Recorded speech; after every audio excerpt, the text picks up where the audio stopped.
Do we even need this? And this? Well, there's only one way to find out.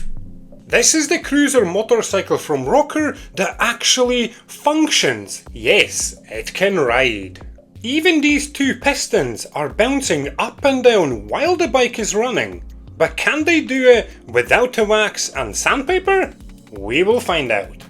I built this bike a wee while back, step by step in 4 parts, so if you need a hand, make sure you go and check them out. Welcome back to my channel, the channel that's all about awesome 3D models. In today's video, we are going to find out if this cruiser motorcycle can run as smooth without the use of any wax and sandpaper. You are not going to believe me how many comments I've had of where people have needed a hand with their model because it did not run properly at all or something didn't function quite right. And the simple solution a lot of those times has been the use of wax and sandpaper. So what I did was, I went out, bought another exactly the same cruiser motorcycle kit, but I'm gonna build it without the use of wax and sandpaper. Yep, I went out and wasted money on a video. But to be quite frank, we all need to see the difference in the two exact same models with and without the use of wax and sandpaper. And don't panic, you will not have to watch me build another one of these because it's already been done. So as you can see, both of them look exactly the same, but there are slight differences that I can personally see straight away. So let's give it a good examination. And by the end of this video, we will compare both head to head against each other and see which one runs the smoothest and which can run the furthest. But first, let's look at the bike that was built using wax and sandpaper. So when we look at the mirror, as you can see, no burrs, looks really nice, same as the handlebar, and when we see the actual suspension, as you can see, that is incredibly smooth. The actual wheel lasts for ages, as you can see, that is really smooth. And again, no burrs anywhere on it, which is really nice, as you can see. Yep, that is very nice and smooth. You will also get to see these two pistons go up and down. I will show you that in just a minute. When we look at the engine area, it looks really nice, no burrs anywhere, nice and clean. This kickstand though, so I had actually a small piece that fell out on the inside, so this was supposed to kind of bounce back up because there's a spring in there, but it actually doesn't move. But we will use it on the other bike. We got another kickstand right here, so as you can see, that goes back and forth really nice and easily. I'm just using my pinky finger, and again, looks really quite nice and neat. As we go closer to the back, we got two storage units, they open and close, and again, as you can see, look really nice and neat. Same as the actual exhaust, look at that. Looks really nice and neat, no burrs anywhere, and the rear wheel. As you can see, of course, it will not turn smoothly because there's a rubber, so basically your bike chain. Then when we look at actual sitting area, same thing. As you can see, nice and clean again, no burrs anywhere. When we look at the other side, exactly the same thing, just like on the other side. Exhaust is nice and clean, no burrs anywhere, really nice and smooth. And now I'm going to wind it all the way up and make it run so you can see the two pistons going up and down.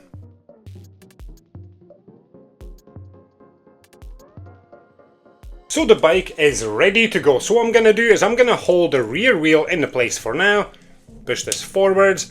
As soon as I'm going to release the wheel, these should go and bounce up and down.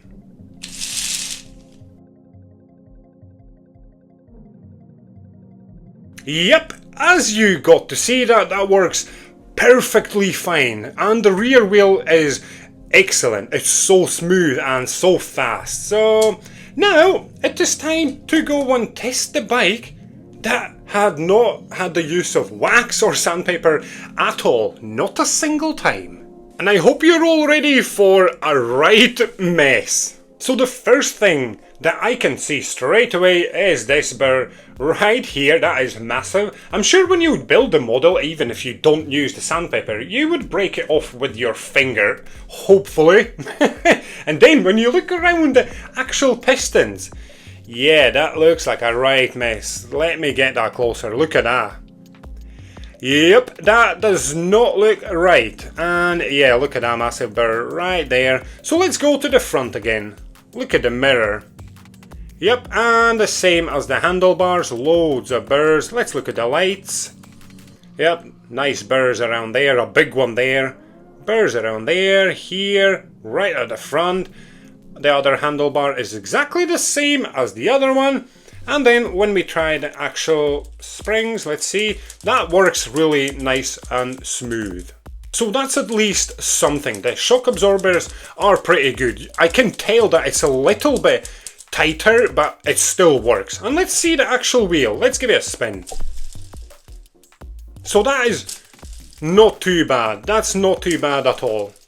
And let's look around the wheel. So I've got a couple of burrs right there. Let's see the wheel. The actual around the wheel is not too bad, but if you look at the sides, there's a few burrs. Oh, there's a big one right there. And the mudguard, as you can see, there's a wee burr there, and there was one on the other side. Yep, so there is. And let's go back to the engine area. Let's look around the engine area. There's one burr right there. A couple of small ones around there. But yeah, this area especially, that looks like a right mess. Let's look at the exhaust. As you can see, a couple of burrs again. Same as on the other one. What about the storage units? I can see a couple of burrs. Yep, they are kind of just dotted all over the place. And a couple here as well. Let's go and see the other side. Yep, so we got a couple of burrs on this storage unit right here as well. What about the engine area? On the other side, yep, a burr right there. A couple here, one up here. So they are dotted all over the place, as you can see. Let's look at the bottom. Let's look at the rear wheel. That looks not too bad. I don't want to turn it too much just now. And let's see this kickstand right there. So when this should just kind of bounce back up when you want it to move. But as you can see, because, yep, it's not been waxed or sanded, it is not bouncing anywhere. I'm sorry, I think it's supposed to actually go up like this, not to the other side. So yeah, I have to actually physically move it, but the spring should be doing the work for me. So that is the first example of why you should use a wax and sandpaper, so we work smoothly. And remember this kickstand on the underbike, I was able to move it using my pinky. I cannot do it here. That is far too tough. And yep, as you can see, oh yeah, that needs some effort. That is not smooth at all. And now, let's go and see if these pistons bounce up and down. But to be honest, the first thing we will notice is if the actual engine is working and if it's easy to turn the key. Alright, let's give it a go. Oh, yep, as you can see, the key is literally not turning at all. Wow, okay, so that's not a big surprise for me, so let me have a quick look to see what might be causing this. Obviously the biggest thing will be the wax and sandpaper, but there might be something else. So what I've done is, I jiggled around a few parts and still, literally, nothing happened. Yep, so what I did was I removed the whole top, so the petrol tank and the two seats, because I had to get access to all the moving parts, because I applied as much Vaseline to moving parts as I could reach. And I did exactly the same thing at the bottom. And believe me or not, but the key started turning basically straight away. It was not 100% obviously like the other bike, but it started moving. And I'm going to turn it in just a second, because first what I've got to show you really is, and tell you about, is this gear right here. So when I started turning the key, I heard a few clicks and I was like, this doesn't sound right. So yeah, because it needs so much force to turn, because nothing is smooth and nothing was really fully 100% waxed like with the other bike. a few gear teeth literally snapped off. I don't know how, but obviously because there's far too much friction. And yeah, I'm just too strong. Oh, I can see my storage unit's falling off. Come on, stay in place. There you go. So, let's go ahead and see if the key turns, eh? Let's pop this up first. Yep, as you can see, nice and stiff. Right, let's see. Let's see the gear. Let me show you. So as you can see, it's finally turning, but yep. See that gears, the three teeth are basically gone. Yep, but it is still turning, which is really nice. So we're going to be able to see the cylinders in just a second. Oh my god, let me tell you, that left me with very sore fingers. Not great at all, very tough to turn, so I probably should use like small pliers. Anyways, let's see now if these two cylinders work on this model. Right, let's just push this kickstand forwards and it should go.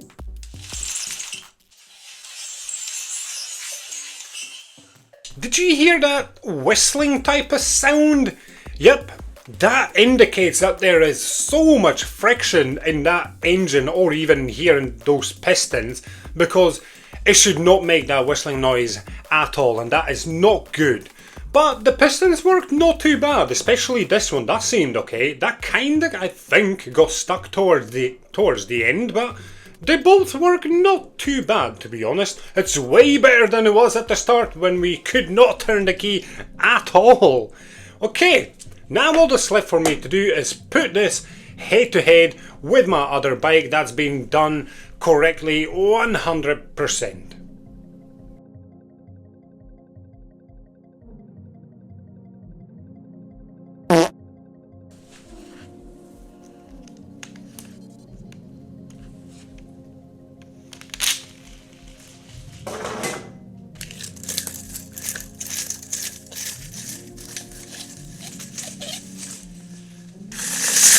So what have we learned here? We have learned that this is absolute trash. Of course, not the actual model, I'm talking about the one that's not been sanded and waxed, because as you saw, it just lost its balance straight away, and trust me, I tried so many times to get it working, but it just didn't, and the belt started falling off. It was off balance all the time, even though the steering wheel was straight. It was not a great experience.